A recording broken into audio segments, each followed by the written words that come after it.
Hello, my name is Stephen Eckhart Musgrave, also known as Zen Chin Roshi. I'd like to talk today about the concept of self in Buddhism.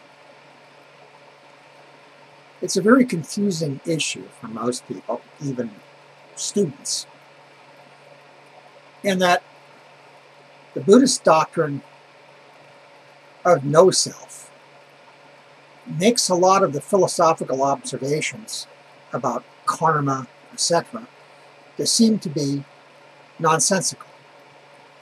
If there is no self, what can accumulate karma? And what exactly is karma, anyway? Well, karma from the Buddhist perspective is a little different than some other traditions in Indian philosophy, and that it means simply action, but action as a result of volition, as a result of will. And that action has a consequence. Now, it doesn't necessarily have a consequence in the simple-minded view of it. For instance, I kick you in the knee, I will be kicked in the knee. But rather the mental intentions, even if I don't kick you in the knee, but decide I would like to, when I don't have the opportunity, will have some sort of ramifications. But that is filtered through the fact that there is no completely individual self. And consciousness is a stream of which our individual awareness is only one part. So you can say, in a sense, that a group has consciousness. The old saying is, hell is hell because it's full of hell beings. They create hell by their mental attitudes. And the same is true with heaven. Now, a lot of what we say in Zen and Buddhism is kind of counterintuitive. I mean, we perceive a self, we perceive myself as I. And on one level, on the level of the simplest understanding, that's true. The point is, in Buddhism, is that ultimately, it's a fiction. In fact, there is no self outside of that which we create in conjunction with the object of our senses or the concepts that we create about things.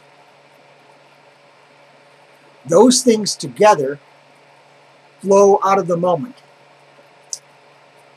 And every moment is a separate moment, and every moment is interdependent. Now, interdependence is an interesting concept because it implies, it more than implies, it actually states that all things that exist in conjunction with everything else. And therefore, if you look for a singular form and separate it from something else, then that is a fiction. But that is the way our physical bodies and our mind works under most circumstances. It takes a great deal of meditation and contemplation to come to the point where you see through that. Now, that doesn't mean that you're suddenly going to disappear into the vapors. You are what the cosmos is doing right now, but it's not the you that you think. Through practices of meditation, for instance, the practice of Zazen and Zen sitting meditation, you slowly unencumber your mind from the emotive states that you've created through long periods of conditioning. Most of the conditioning actually comes from your own actions, your own choices, which create more actions and more choices. You choose to go along a road, you start to shape your mind in that direction. The Buddha said, in simple terms, what you practice becomes the nature of your mind. So the goal is not to lose yourself in the moment, because the moment is your only opportunity for changing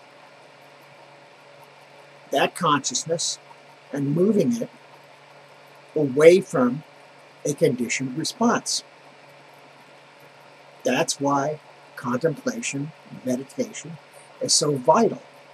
It's not just vital to your mental health, it's vital to your entire state of mind. There are many people who are what, for lack of a better term, could be called dogmatic Buddhists. That is, they follow exactly what they've been taught, and they believe everything that they've been taught without any kind of reflection on it. And that, of course, is not what the Buddha intended. He laid out a roadmap, and you still have to make the trip. You have to be able to tell if it says go left and the bridge is out, you don't go left and fall off the bridge, or fall into the ravine. You go right and come around the other way. So that requires that you be aware of the moment and that you have some sort of flexibility. There are obviously certain things you don't do because they're destructive. Buddhism doesn't have what they call an ontology of evil, that evil exists somehow as a force in nature, individual force that's destructive. We interpret evil. But be certain of this: if you do destructive things, there will be destructive consequences, and those consequences will flow out into the environment and will surely, just like a ripple reaches the end of a stream, it comes back again to the center, which would be your consciousness. Buddhism differs greatly from Christianity in many respects, but I think mostly in the respect of the idea that the person is separate from the whole. That this particular body and mind are separated from all the other things around us, which of course we create, as I stated earlier, by the concepts that we create in our own mind. So karma then is an issue primarily for the individual in dealing with the moment, seeing through the moment, seeing the unity of your existence in the moment and acting accordingly. Now, because we have been conditioned since beginning this time in the Buddhist cosmology, it's not an easy task to break free from all this negativity if you look at it in the terms of what am I going to do, how am I going to do it, and how can I overcome this, and you look at it within the framework of thinking. However, in action, it's a simple thing. It's focus in the moment, be in the moment, be aware in the moment.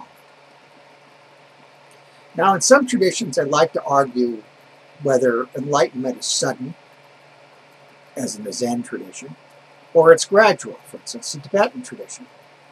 But I would argue that such arguments are essentially superfluous. Because even if you did have enlightenment in the moment, it certainly would be causally reflective of all the actions you took in the past that led you to that. And even if you say it's gradual, in the sense that you did all these actions and these contemplations and meditations, to reach that point, when it does occur, it's going to appear in the moment. Then there's another question about what enlightenment actually means. Many people say, well, I'd like to become enlightened. Well, do you have any idea what enlightenment is? Maybe you wouldn't find it as thrilling as you thought. We talk about Satori, and in the Rinzai tradition, Kensho, or sudden awakening. That's a breakthrough, for lack of a better term. A breakthrough in understanding. A flipping of it is of consciousness from the moment, from the perspective of the moment, back into eternity, like seeing through the waves and seeing the ocean. But it usually doesn't change you completely overnight. It's the beginning of your practice in some respects, and it gives you strength. But if you wallow in it, just like any other experience, then of course you're going to get mired in it, and you're not going to deal with the moment by moment process of enlightenment, of being enlightened. Now, we talk about karma a little bit. There are many who just simply don't accept the Buddhist cosmology, and they certainly don't accept rebirth and all these other concepts. And they can be quite unpleasant about it. But that's the nature of some materialists. They feel that anyone who doesn't succumb to scientific materialism as some kind of subhuman. That's the view of some of them. And therefore it gives them full reason for attacking someone. This is a problem with many of the new atheists who believe in worship the science. A science that doesn't really exist. Science is just a method, it's a way of looking at the world, and it's what scientists do, as one famous scientist once said. It's nothing more than that. It's not some sort of thing that exists in a Platonic sense out there. The science says, whenever you hear that from Michael Shermer or one of his ilk, you know that there is a baggage of bovine manure coming shortly in your direction. The science doesn't say anything. Science is a method. There's actually more than one method. Different sciences use different methods. So then there comes a question of science and Buddhism. There's a lot of people who say, oh, science and Buddhism must meet. I say, no, they don't. A Buddhist has to be intelligent and has to look at the world and try to understand the world in its physical aspects. And science does tell us some things about the physical world. But those who pander to scientific materialism in Buddhism, and I won't even give their names because it's pointless, you all know who they are. They write books, etc. Zen and whatever, and you know, and they're physicalists or scientific materialists. Even the Dalai Lama, who I greatly respect in many respects, is very naive about engaging with scientists.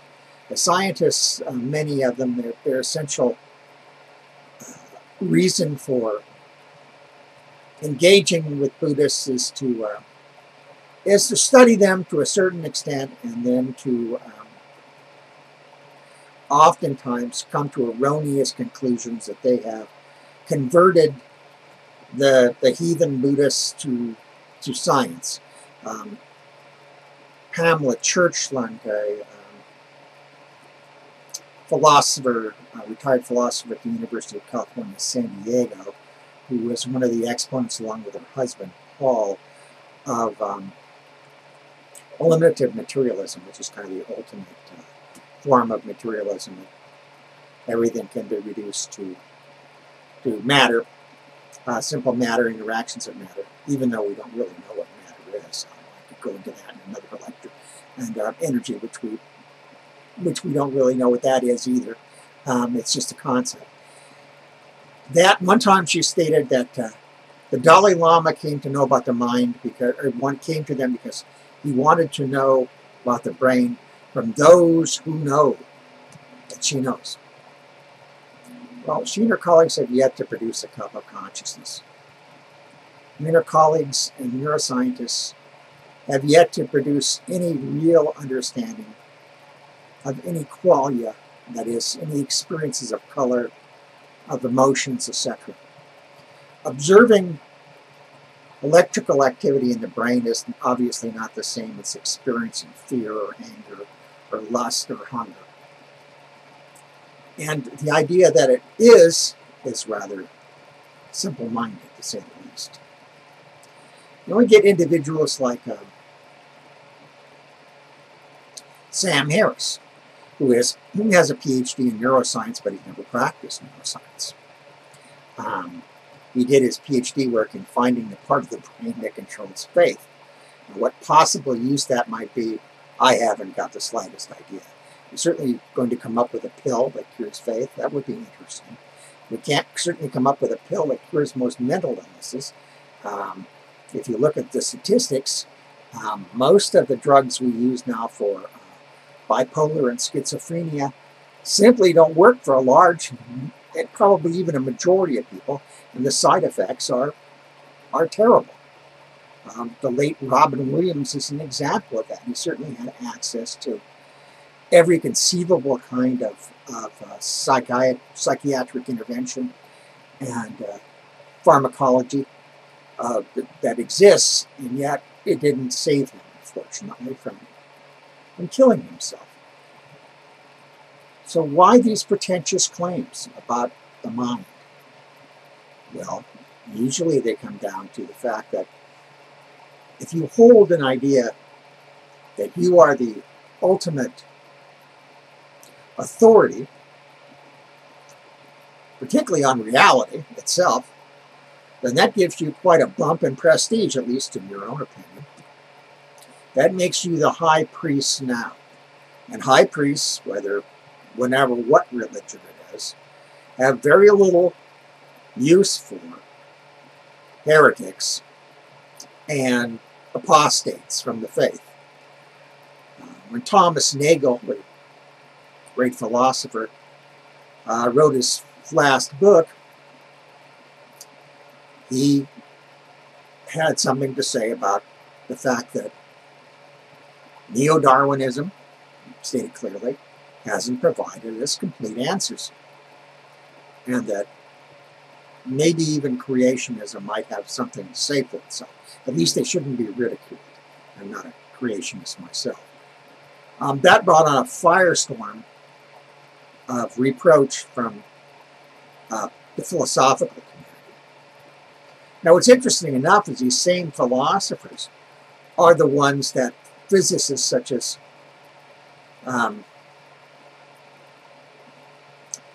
Tyson and Hawkins and the rest are saying are now superfluous. They're superfluous. Well, that's because philosophers are the only one that can call them on their bullshit, to put it bluntly, and say, hey, that doesn't add up. That's fallacious reasoning. So they don't like them, and they want to be the high priests. And then there are philosophers, in the philosophical community. You would be amazed how narrow-minded some of them are. I suppose you wouldn't be. And just like in Buddhism, you will find some extremely narrow-minded people who have the truth. I used to have an old philosophy professor who used to say, when cornered, he was near Centilian, I have the truth. I said, fine. Would you like to share it with us? And couldn't share it with us physically, but he certainly could go on a long diatribe. I don't have the truth. No. I am just talking to you and communicating. You have to find the truth for yourself. There's certain places I know you won't find it. And one of them is scientific materialism. And you won't find it in an extremely dogmatic Buddhist perspective that says 47 bodhisattvas can dance on the head of a pin. And you shouldn't substitute, if you're religious, one set of BS for another. So, let's get back to the self again. As I've said earlier, every physical aspect of ourselves changes over time. We don't even have the same cells in our body we did when we were 6 years old, or even 10 years ago, or 12 years ago. Much less our mind is the same. Our mind has been conditioned by many, many, many factors in our experience, and our outlook on the world has changed radically from what it was as a child. And we're not just talking about development of the brain, we're talking about the way we experience things, etc. So, what is the self? You're not going to be able to find it through categories by lining up and making lists. Although Buddhists love to make lists, particularly ancient Buddhist philosophers like in the Abhidharma, etc. There's all kinds of lists of stuff. And it got pretty bad until finally a philosopher came along by the name of Dignaga, Indian philosopher, who decided it would be a good thing to debate all these issues. And his rules for debate were quite simple. Two people have to start with something that they agree on before they can debate. You can't throw out a bunch of Buddhist dogma, or the opposition can't throw out about a bunch of physical theory that they consider to be correct. Or Christian, if they're debating a Christian, the same thing. You have to start with what you agree upon, and then build your arguments from there. And we really have to do that in ourselves. We have to do a Dignaga on ourselves. We have to go over and really, really understand. Not what's been taught to us necessarily, or what we've stumbled into because it seemed like an agreeable idea at the time, or because the social milieu we belong to has said, well, you should believe this, and not that. So carry on that dialogue with yourself. It's good to have a good friend, a spiritual friend, and that's what teaching is all about. Who can help sort that out with you. But if the person starts dictating to you what you should believe, then that person's doing you no favor. And take it from someone who used to be very dogmatic about Buddhism and kind of grew without it. So anyway, I hope I've been able to communicate to you what I meant to about self. And I wish you all a good search, a good thorough search, and stay happy and healthy as best you can.